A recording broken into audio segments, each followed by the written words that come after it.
तो क्या? रेहान की आंखों में उसके लिए गुस्सा था। उसे बात करते हुए हमेशा वो जरूरत से ज्यादा इरिटेट दिखता था। समीरा कंबल हाथ में पकड़कर उसे देखती रही। थोड़ी देर बाद उसने कंबल वापस बेड पर रख दिया और बोली, कुछ नहीं, अगर तुमको इसमें खुशी मिलती है तो ठीक है। ये कहकर वो अपने बेड की तरफ बढ़ी जो उसने जमीन पर बिछा रखा था। अचानक उसे कुछ याद आया और वो कमरे से बाहर निकल गई। रेहान उसके बर्ताव को देखकर बहुत चिढ़ा हुआ था। समीरा ने मेड के पास जाकर एक एक्स्ट्रा कंबल मांगा तो उसने देने से मना कर दिया। मेड बोली, सॉरी मैडम, मैं आपको जरूर दे दी थी, लेकिन हमने आज सारे कंबल धोकर डाले हैं। समीरा ने कंफ्यूज होकर पूछा, क्या एक भी नहीं सूखा? मेड का घबराया हुआ चेहरा देखकर समीरा को उस पर शक हुआ। समीरा ने उससे कड़क आवाज में पूछा तो वो टूट गई और बोली, माफ कर दीजिए मैडम, रेहान सर ने आपको कंबल देने से मना किया है। समीरा को यकीन था कि ये सब रेहान ने करवाया है। वो बोली, इसमें तुम्हारी कोई गलती नहीं है, तुम बस अपना काम कर रही हो। इसके बाद वो वहां से चली गई। सारे नौकरों में खलबली मची हुई थी कि अचानक उसके और रेहान के बीच क्या हो गया। रेहान और समीरा मैम को क्या हो गया? कुछ दिन पहले तो उनके बीच इतना प्यार दिख रहा था, अब वापस वो लोग अलग अलग क्यों सोना चाहते हैं? एक बूढ़ा नौकर बोला, उनकी लड़ाई में भी प्यार दिखता है। नई नई शादी हुई है, कुछ दिन में एक दूसरे को अच्छी तरह समझ जाएंगे, फिर सब ठीक हो जाएगा। लेकिन समीरा मैडम इतनी ठंड में बिना कंबल के कैसे सोएंगी? वो बूढ़ा नौकर हंसकर बोला, तुम बच्चों को इतनी सी बात समझ नहीं आई कि रेहान सर उन्हें अपने साथ सुलाने के लिए ये सब कर रहे हैं। वो उनसे प्यार करते हैं लेकिन कह नहीं पाते। तुम्हें भी तो उनका नेचर पता है ना। सारे नौकर हैरानी से बोले, अच्छा तो ये बात है। दूसरी तरफ जब समीरा अपने कमरे में लौटी तो उसने रेहान को घूर कर देखा। वो बोली, तुम्हें तो पता होगा कि मैं खाली हाथ वापस क्यों आई हूं? रेहान धीरे से मुस्कुराया। समीरा आगे बोली, कोई बात नहीं रेहान, तुम अपना कंबल वापस ले लो, लेकिन तुम्हें घर के नौकरों को इसमें शामिल नहीं करना चाहिए था। रेहान ने उसकी बात सुनकर मुंह फेर लिया। समीरा उसका बर्ताव देखकर बहुत गुस्से में थी, लेकिन उसने कुछ नहीं कहा। जाहिर था घर में कोई भी रेहान के खिलाफ नहीं जा सकता था, चाहे वो कितनी ही तकलीफ में हो। कोई बात नहीं, वो एक रात ठंड में सो जाएगी, कल वो जाकर अपने लिए एक नया कंबल खरीद लेगी। उसे इतनी सी चीज के लिए किसी के सामने भीख मांगने की जरूरत नहीं है। समीरा को उस दिन सोने में थोड़ी तकलीफ जरूर हुई, लेकिन उसने सहन कर लिया। जब समीरा गहरी नींद में थी तो एक लंबा आदमी उसके पास आकर खड़ा हुआ और बोला, तुम सच में बहुत जिद्दी हो। मेरी बात मानने की बजाय तुम्हें ठंडे फर्श में सोना मंजूर है। अगले दिन जब समीरा उठकर तैयार हुई तब तक रेहान वहां से जा चुका था। समीरा ने उस दिन कैलेंडर उठाकर चेक किया तो उसे एहसास हुआ कि उसे सिंघानिया मैंशन में रहते हुए 3 महीने हो चुके थे। समय बीतने के साथ उसका बेबी भी 2 महीने का हो चुका था। उसके इस दुनिया में आने के केवल 7 महीने बचे थे। समीरा खुद से बोली, बस कुछ दिन और। ऑफिस पहुंचते ही उसे उस दिन मनचंदा इंडस्ट्री की तरफ से डील का कॉन्ट्रैक्ट मिल गया। अनुराग मनचंदा खुद उनसे मिलने ऑफिस आने वाला था। इस प्रोजेक्ट की इंचार्ज होने के नाते समीरा को बहुत सारी तैयारियां करनी थी। अचानक उसे पता चला कि वो लोग तो कंपनी आ भी चुके हैं। जैसे ही वो फाइल लेकर बाहर निकली, रेहान नकुल के साथ अपने ऑफिस से निकल रहा था। उनको साथ काम करना था, इसलिए समीरा बाहर खड़ी होकर उसका इंतजार करने लगी।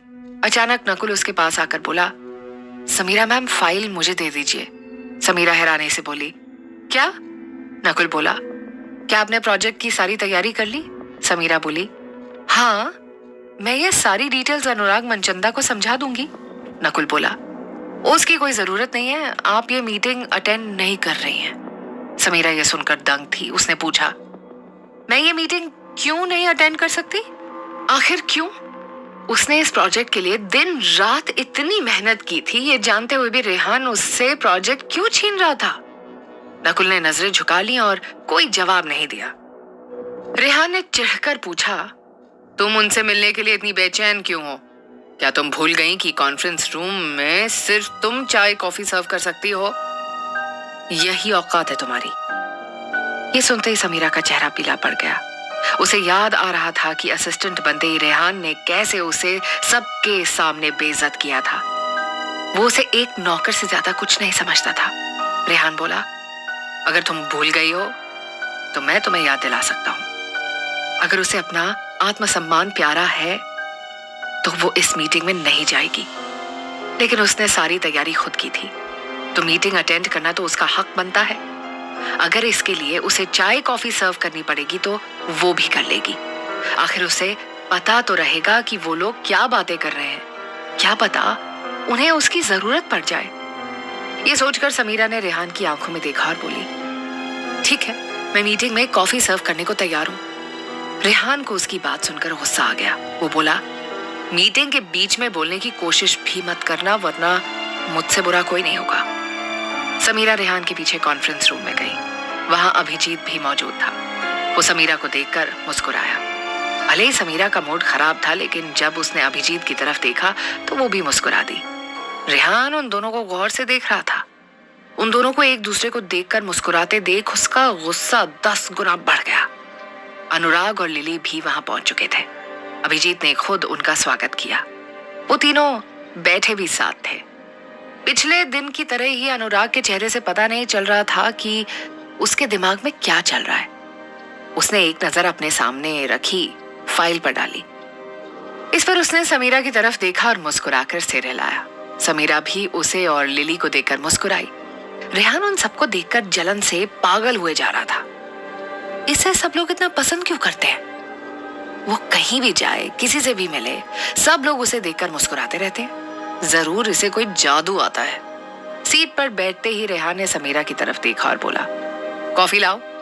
समीरा बोली, ओके सर। इसके बाद वो सीधे बाहर निकल गई। उसे सबके लिए कॉफी बनानी थी और कोई उसकी मदद भी नहीं कर सकता था। उसके लिए इतने सारे लोगों को कॉफी बनाकर सर्व करना थोड़ा मुश्किल काम था।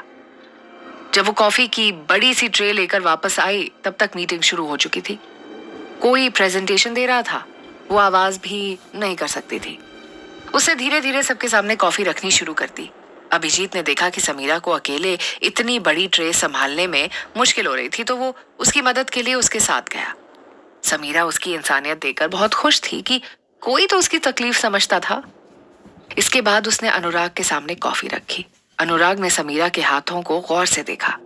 उसे अच्छे से याद था कि बचपन में उसकी माँ के हाथ भी बिल्कुल ऐसे ही थे। उसकी माँ ने कहा था, अनुराग, अगर तुम अपनी बहन को ढूंढ लो तो उसे बहुत प्यार देना और उसका हमेशा ख्याल रखना। 2 साल पहले आखिर उसने अपनी बहन को ढूंढ लिया था, जो बचपन में खो गई थी। लेकिन उसका दिल अभी भी उसे अपनी बहन मानने को तैयार नहीं था। उसे अभी भी लगता था उसकी बहन अभी भी उसका इंतजार कर रही है। पता नहीं क्यों, लेकिन समीरा को देखकर उसका दिल उसे अपनी खोई हुई बहन मान बैठा था। ये ख्याल आते ही उसने समीरा के बारे में सब कुछ पता करने का फैसला किया। जब उसने लिली को समीरा की जिंदगी के बारे में पता लगाने का ऑर्डर दिया तो उसे बहुत हैरानी हुई। उसे लगा शायद रेहान की तरह अनुराग को भी समीरा में दिलचस्पी हो रही थी। अगली बार जब समीरा कॉफी लेकर कमरे में आई तो अभिजीत फिर से उसकी मदद को खड़ा होने लगा। ये देखकर अनुराग ने लिली की तरफ इशारा किया। लिली फौरन समीरा की मदद के लिए उसके पास पहुंच गई। वो बोली, लाओ मैं तुम्हारी मदद करती हूँ। समीरा ने मुस्कुराकर उसको थैंक्स बोला। इसके बाद लिली और समीरा ने सबको कॉफी दी। जब लिली रेहान को कॉफी सर्व करने लगी तो रेहान चिढ़ गया और बोला, मिस्टर अनुराग, आपकी सेक्रेटरी बहुत दयालु है। सबने रेहान की तरफ हैरानी से देखा। कोई नहीं समझ पा रहा था कि अचानक रेहान प्रेजेंटेशन के बीच में बात क्यों करने लगा। अनुराग को रेहान का समीरा के लिए बिहेवियर अच्छा नहीं लग रहा था। वो बोला, क्या तुम्हारी कंपनी एक नौकर भी नहीं रख सकती जो कॉफी बना सके? मुझे समझ नहीं आ रहा है कि हमारी पार्टनरशिप का फैसला सही है या नहीं। रेहान बोला, पूरे नॉर्थ इंडिया में आपको हमारी कंपनी से बेस्ट कोई नहीं मिलेगी। समीरा को समझ नहीं आ रहा था कि वो लोग अचानक बहस क्यों करने लगे। समीरा जानती थी कि ये डील रेहान के लिए कितनी जरूरी है। रेहान से इतना बेइज्जत होने के बाद भी वो सिंघानिया कंपनी और रेहान की रेपुटेशन के बारे में सोच रही थी। कहीं इन दोनों के बीच लड़ाई ना हो जाए। अनुराग बोला, अच्छा ऐसी बात है, देखते हैं। मीटिंग वक्त से पहले खत्म हो गई। रेहान और अनुराग ने हाथ मिलाकर डील साइन कर ली। सब लोगों ने राहत की सांस ली। सबको यही डर था कि कहीं ये डील कैंसिल ना हो जाए। जब अनुराग और लिली अपनी कार में वापस जाने के लिए बैठे तो लिली से रहा नहीं गया और वो बोली, आपको समीरा की मदद नहीं करनी चाहिए थी। ये सुनकर अनुराग ने उसे कंफ्यूज होकर देखा। लिली आगे बोली, उन दोनों के बीच जरूर कोई लड़ाई हुई होगी। आपने आज से पहले कभी, इससे पहले कि वो अपनी बात खत्म करती, अनुराग बीच में उसकी बात काटते हुए बोला, लिली, मुझे समीरा के बारे में सब कुछ जानना है। तुम उसकी पूरी जिंदगी के बारे में पता लगाकर मुझे बताओ। लिली बोली, ठीक है सर, मैं पता कर लूंगी। आज पहली बार उसने अनुराग को किसी लड़की में इतना इंटरेस्ट लेते देखा था। कहीं वो उससे प्यार तो नहीं करने लगा? आखिर ऐसा क्या खास है उसमें? हाँ, माना कि वो बहुत खूबसूरत है, लेकिन फिर भी वो रेहान सिंघानिया की असिस्टेंट है। क्यों? समीरा जब सबके साथ वापस जाने लगी तो नकुल ने उसे रुककर कहा कि रेहान ने उसे कब धोखा